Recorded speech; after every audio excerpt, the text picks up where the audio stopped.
Our deepest fear is not that we are inadequate. Our deepest fear is that we are powerful beyond measure. Marianne Williamson, A Return to Love. Everyone carries within them a shadow, which is like a hidden side of our personality. The less we recognize and accept this part of ourselves, the stronger and more difficult it becomes. If we know we have something to improve, we always have the chance to change. But if we ignore and push these feelings or behaviors away from our consciousness, they can grow and suddenly appear in a bad way without us realizing it. This ends up getting in the way of our plans and intentions, even when we want to do good. Carl Jung explained that there are two types of shadow: the personal shadow, which is the unknown side of each person, and the collective shadow, which is the dark side of society as a whole. The personal shadow, according to Jung, is made up of all the characteristics that we don't like about ourselves or that we prefer to hide. These are traits that we find weak, ugly, unacceptable, or even bad. This side appears more clearly when we are afraid, very angry, or under the influence of things like alcohol. For example, we might accidentally say something very rude during a friendly conversation. Or, instead of accepting something about ourselves that we don't like, we put the blame on someone else, as if they had that fault. It is possible to understand and accept parts of our shadow, which helps us to control it better. But many people don't want to look at this side of themselves. When this happens, the shadow acts on its own, in an uncontrolled way, and can appear as bad moods, irritation, or even cruel behavior. Jung believed that it is very important, both in therapy and in life, to recognize our shadow and the ways in which it affects our actions. Although the shadow is generally seen as something bad, it can also bring us good things. By exploring it, we can discover positive qualities such as creativity, intuition, healthy instincts, and appropriate reactions. Marie-Louise von Franz, who worked with Jung, said that the shadow is not always a monster. It's more like a person we need to live with. Sometimes we have to give in, sometimes resist, and sometimes even offer affection, depending on the situation. The shadow only becomes something really bad if we ignore it or don't understand it. When we don't explore this side, we miss the chance to discover hidden strengths and abilities that can help us grow and improve as people. For example, a person might think that being confident and speaking their mind is rude or aggressive. Because of this, they stop acting firmly and miss the chance to show what they really need or want, such as asking for a raise or a promotion at work. Over time, this can lead to problems such as lack of money and frustration. When this person meets someone who is confident and knows how to express themselves, they may feel envious or angry, even without realizing it. These feelings only increase their dark side.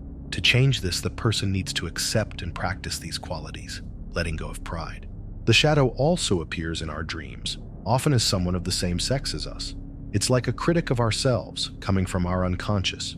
This inner voice makes us reflect on our shortcomings, and sometimes we can wake up feeling ashamed. In order to grow, we need to identify what our shadow is trying to show us and integrate it into our personality. This process is called working with the shadow, and although it is long and difficult, it is very important. It's like self-education, a continuous effort to get to know and negotiate with this hidden side of ourselves. Jung compared it to the work of Hercules, which required strength and determination. Working with the shadow means paying attention to how we react emotionally to situations and being very honest about how we relate to the people around us. It also involves exploring our dreams to understand what they tell us.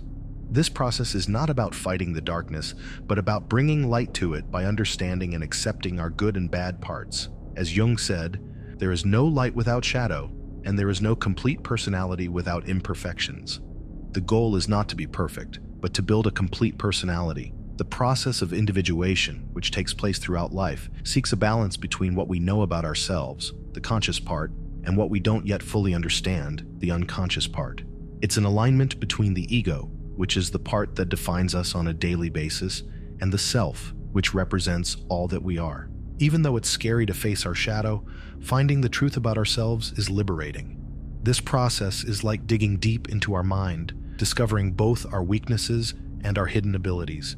Most people don't like to think deeply even about what they already know about their behavior, let alone how their hidden side, the unconscious, can influence their actions. What's more, the shadow isn't just inside each person. It also comes from something bigger, what we call the collective shadow, which is the dark side of a society or culture. The collective shadow includes everything that goes against the values we share as a group. It shows how much human beings can hurt each other, destroy the environment, and cause suffering that affects generations to come. It is extremely painful to confront our own shadow and have the discernment to admit that our imperfections complete us, that the good and the bad go together and free us from a life of oppression caused by ourselves. Being conscious in an unconscious society requires a deep knowledge of oneself, without which life becomes empty and automatic. The collective shadow appears in different forms. Sometimes it's very obvious, as in wars, persecutions, or even genocides. Other times, it's hidden in things that seem good, like when one group forces another to use a language or adopt customs that aren't their own. As with the individual shadow, the collective shadow can be present in many places, but it's not always easy to spot. We can also see the collective shadow in terrible things like poverty, disease, crime, hunger, and the disappearance of cultures. However, it also manifests itself within people, causing things like self-hatred, shame about one's heritage or culture, depression, a sense of powerlessness, and even the desire to hurt others, wanting them to feel the same pain that the person has suffered. This idea of a collective shadow has a lot to do with what we historically call evil. In the Christian tradition, it would be like the devil, something that takes away from a person what is human and gives them a cruel and inhuman side. To face this evil, we need to seek self-knowledge and try to become complete, accepting and understanding our dark side. Each person must be honest with themselves and recognize both their capacity to do good and evil. According to some Christian philosophers, Satan will say on the last day, "I had no power over you. I called you and you came." When a society has clear problems, such as injustice or prejudice, but these problems are denied or ignored, they can be called dark problems. In such cases, it is very important that people take responsibility, both individually and collectively. Having the courage to face one's own darkness not only helps oneself, but also takes the burden off others, giving everyone a chance to live with less suffering. When we think about horrible things that have happened in the past, such as wars, genocides, oppression, or other situations of great suffering, we still have a lot to learn as human beings. Often people's first reaction is to deny or want to forget what happened, thinking that this will make it easier to move on. Some attempts to deal with past pain include public apologies, repentance, paying compensation after wars, and visiting places of suffering. But do these actions really help people come to terms with the past in a profound way? Or are they just symbolic gestures without reaching the population as a whole? Talking about such painful and difficult things is not easy. For both the victims and the perpetrators, for those who watched without acting, or for those who were witnesses, remembering these situations can bring up a lot of pain, anger, and sadness. Yet this process only really works when all these feelings can be expressed and heard, and when the people involved take responsibility for what they have done. Telling the truth, even if it's difficult, is the best way to deal with such a heavy past. An example of this was what happened in Nazi Germany. At that time, many people were taken over by the darkest side of themselves. They joined the Nazi Party and did terrible things that, under normal conditions, they would never have done or even imagined doing. This shows how each person's dark side, their personal shadow, can end up feeding something even bigger and more dangerous: the collective shadow. That's why it's so important for each person to face up to their own internal conflicts and learn to deal with their dark side. If we don't do this, we can get carried away by the collective shadow without realizing it. But by resolving our own issues, we can help other people and gradually improve society as a whole. The principle of all conflict, internal and external, is our desire to get everything, is the way I think. As the philosopher Schopenhauer wrote, "Human life therefore runs entirely between wanting and achieving." We need to learn to look closely at the causes of war and suffering. When we understand these causes, we can help other people to wake up and together prevent the same mistakes from happening again. War is not only in the world, it is also within us. That's why we all have a share of the responsibility for preventing these horrors from happening again. Everything is ready to explode, and it's up to each one of us to act to prevent it from happening. As Jung said, like plants, some men grow in the shade. The first step is to recognize our personal shadow, the parts of ourselves that we prefer to ignore. We need to be honest with our own feelings and reactions, and pay attention to what we feel and how we act towards others.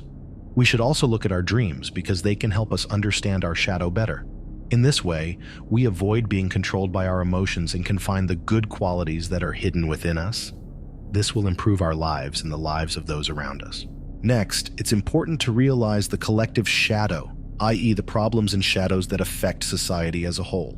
We mustn't fall into the traps of this shadow. We need to take responsibility for facing up to the things we are ignoring and take initiatives, both individually and as a group. Facing our own darkness can bring relief to other people. Telling the truth about what happened in the past is the best way to deal with it, rather than ignoring mistakes and letting the shadow grow out of control, making history repeat itself.